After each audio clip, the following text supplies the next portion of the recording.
తమ్ముడు రేవంత్ రెడ్డి నిన్నే Europe Davos నుంచి తిరిగి వచ్చి ఇది రిలీజ్ చేశారు. ఎంతమందికి ఎన్ని రకాలుగా పువ్వులు పెడుతున్నారు మనకి. 1,78,950 crore ఇన్వెస్ట్మెంట్స్ అట, 49,500 జాబ్స్ అట. 49,592 అని పెడితే ఇంకా బాగుంది కదా. అసలు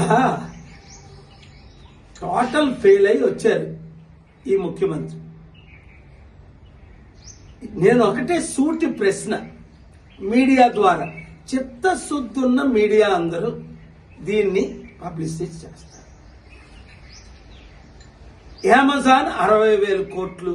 అసలు అమెజాన్ ఎప్పుడు వచ్చింది? అప్పుడు రేవంత్ రెడ్డి ఎమ్మెల్యే కాడు నేను తీసుకొచ్చినప్పుడు.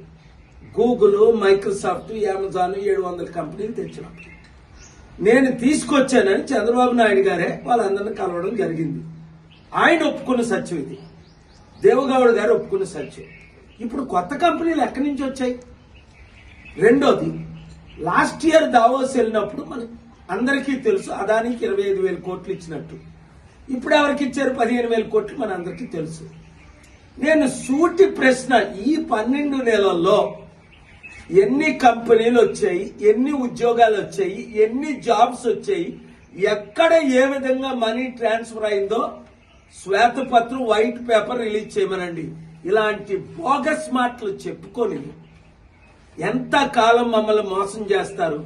చిత్తుగా 12,000 సర్పంచులను కాంగ్రెస్ తరపుని ఎవరు నిలబెట్టినా వాళ్ళు ఓడించండి, ప్రజాశాంతి పార్టీని గెలిపించండి, ప్రజలను కాపాడుకుందాం.